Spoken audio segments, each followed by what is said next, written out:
And a very warm welcome to all of you, wherever you are in our various municipal areas across the country.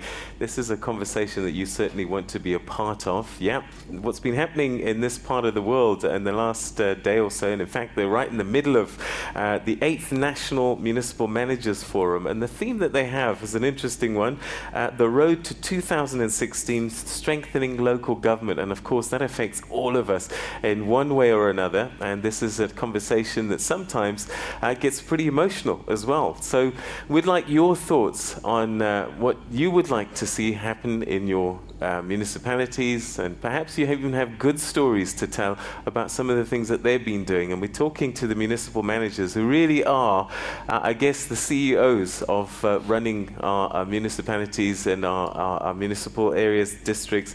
And we'll be chatting via our guests as well as you. And we've also got an audience here in Mpumalanga. If you don't know where that is and it's not coming up on your GPS, it used to be called Nelspruit. And this is where we are, and this is where the conversation is taking place. So let me introduce you to my guests who are going to share their thoughts with us today. And starting on my left is the CEO of the South African Local Government Association, which we'll call SALGA going forward, Mr. Xolile George. Thank you very much indeed for joining us, and welcome. Always a pleasure to have conversation with you. Next to you, City Manager, City of Johannesburg Metro, Mr. Trevor Fowler. Huge job, huge population. It'll be interesting to get your thoughts on a big metro such as that. And what we've done also as part of this conversation is that we've got representatives, municipal managers at various levels. So the next level, I guess, is district municipality level, and to talk to us about what's been happening at Ehlazeni, where he is municipal managers, Advocate Hugh Mbatha. Thank you very much for joining us and welcome. And also to the municipal manager of Msunduzi local municipality, which is in Pietermaritzburg, Mr. Mxolisi Nkosi. Thank you very much for joining us, and welcome to the program. All right, let's start the conversation. Let me start with you, Mxolisi. So, today is the second day, the last day of your conversation at this Municipal Managers Forum, and I'm just wondering, it's an interesting theme, Road to 2016, strengthening local government. Set us up for this conversation that we're going to have. What's kind of been on the table? What are the issues, and what are you hoping? Good morning, Peter, and good morning to all the Morning Live viewers. I think we're meeting today almost mid-term in terms of our electoral cycle as local government. The last time we had a cycle for electoral outcomes was 2011. Today is 2014. So the theme of 2016, reflecting on the road to 2016, is about us taking stock of how far we have progressed as this sphere of local government in contributing to the evolution of our democratic project as a country. The second backdrop that makes us meet here as municipal managers is that it takes place almost 20 years of our democratic freedom as a country, and local government being the bedrock of that trajectory of development has played no lesser role in ensuring that our people receive water, our people receive electricity, our people receive all forms of basic services. And that narrative has now been sustained with the most recent release of the report by Tuesday by Stats SA, confirming a steady progress of provision of services by local government. And it also takes place at a time when we have recently received a report from the Auditor General that shows that with all the complexities that local government is faced with, there is a steady rise of confidence around financial management, with a number of municipalities receiving improved audit outcomes, yet coming from a very low base. In the same picture, we have a number of municipalities that still reflect difficulties of projecting an image of good governance in terms of financial management. And when we measure that on a scale of balancing performance, balancing delivery, indeed, we are quite confident that the consolidation of the democratic project of local government 14 years down the line, there's good progress. So as we see before us today, we have a contrasting picture. We meet at a time when we're looking at professionalization of local government. And that theme is not a standalone theme. It's a building block from the commitment our country has made around the National Development Plan, that we now have a much more longer projection of planning as a country. But for us as a country to reach that stage, we need to make sure that the agility of the state is recognized, the ability of local government to contribute to that project is much more strengthened. And there can be no better people than this collective sitting around this table to contribute to building an agile state that is fairly responsive to a robust expectation of our people. So these three colleagues sitting with me, Johannesburg as a city at the level of the metro, and you also have a district and a local, it's a contrasting picture, because as we look at municipalities, they might share the same name as municipalities, but the sheer scale of responsibilities is quite different. Johannesburg, sitting here with a budget of 47 billion rand, can almost compare with the top 20 countries, companies in the JSE. So you must, when you look at the expectation of delivery of Johannesburg, also expect that you have a very active shareholder base that demands accountability at the level of citizens, expecting much more. And also, the means of measuring Johannesburg would no doubt be different to a district and a local. So as SALGA, we've been quite calling for a differentiated measurement system for local government. So when they account, there is not only citizens that expect services. You have financial rating agencies, your Fitch, your Moody, and whatever, so that the confidence of governance in managing their administration, in accounting to citizens, is not only looked by citizens in South Africa, it's looked elsewhere by capital financial markets. So the expectations will vary. And the second category is the district. We have a district here that has been a good reflection of sound financial management. It has a responsibility of locals, and I think there have been a torchbearer in province of Mpumalanga to reflect that, notwithstanding the difficulties that local government faces, we have district municipalities that are at work. You have a metropolitan municipality that is unparalleled in our country around service delivery, real issues of transformation that Johannesburg would share with us. And also at the level of local, Msunduzi as a municipality has benefited quite significantly around stable management and stable political leadership. Recently, as 5 years ago, SALGA had to send an administrator to that municipality to stabilize it.